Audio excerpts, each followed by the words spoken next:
Mistletoe, A Christmas Story by Tad Hills.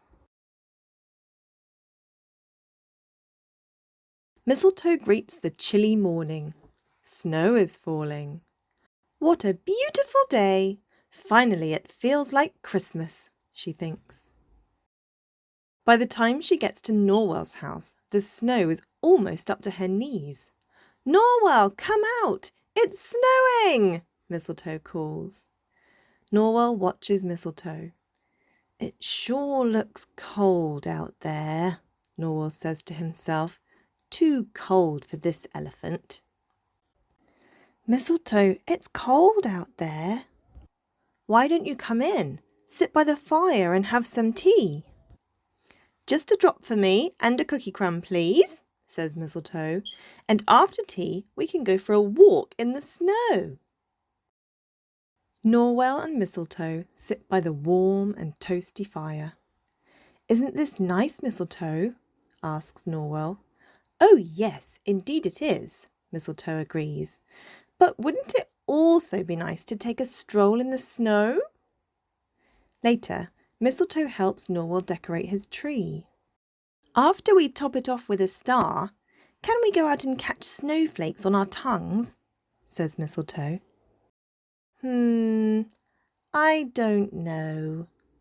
Norwell walks to the window. He watches the snow fall. "Brr," he says. "It looks even colder out there now, Mistletoe. I think I'll stay home, where it's cosy." So Mistletoe puts on her hat, coat, scarf and mittens and sets out on her walk home. She soon finds herself in a field of snow.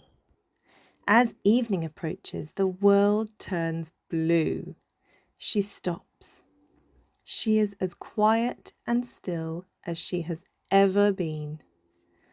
"Norwell should be here with me to listen to the falling snow," she thinks. Suddenly, she has an idea. Mistletoe cannot get home fast enough. When she gets inside, she tosses off her snow-covered clothes, climbs into her attic and finds just what she needs. She gathers her yarn, settles in with her knitting needles and gets to work. "You can never have too much yarn," she says to herself. Mistletoe knits whenever she can. She knits when the sun comes up and when the sun is down. She knits while she reads. She knits while she makes cookies for Santa. She even knits in the bath, which isn't easy. Days pass. Christmas nears. Mistletoe knits and knits, using every bit of yarn she can find around her house. Mistletoe realizes two things. One, sometimes you don't have enough yarn.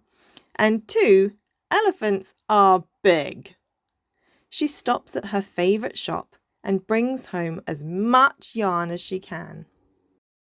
Finally, on Christmas Eve, Mistletoe puts down her knitting needles. Her fingers are tired. Her work is done.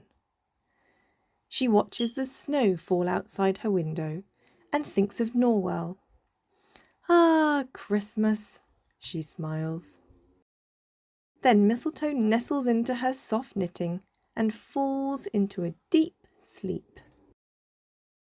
The next morning, Mistletoe opens her eyes as the sun fills her living room. Christmas is here! The cookies are gone, and beautifully wrapped gifts have been left under the tree. "Thank you, Santa," she calls up the chimney. "Merry Christmas!" Opening her presents will have to wait though, because Mistletoe has other plans. First, she puts on her Christmas dress. Then she carefully folds the gift she has made for Norwell, adds a red ribbon, and squeezes the gift through the front door. Mistletoe pulls the heavy gift behind her. "Merry Christmas, Norwell! I have something for you," she calls when she reaches her friend's house. "Merry Christmas, Mistletoe," Norwell says. Come in. I have something special for you too. Norwell hands Mistletoe the most beautifully wrapped package she has ever seen. Mistletoe carefully opens it and discovers a painting of her in the snow. It's perfect, Norwell. You do love snow, Mistletoe. Indeed, I do. When it's Norwell's turn to open his gift, Mistletoe asks, "Do you know what it is, Norwell?" "I don't know what it is, but I love it." "Oh, Mistletoe, it is so colourful and soft," Norwell exclaims. "It will keep you toasty and warm," Mistletoe tells Norwell. "Outside in the snow." "You do like to be toasty and warm, Norwell," said Mistletoe.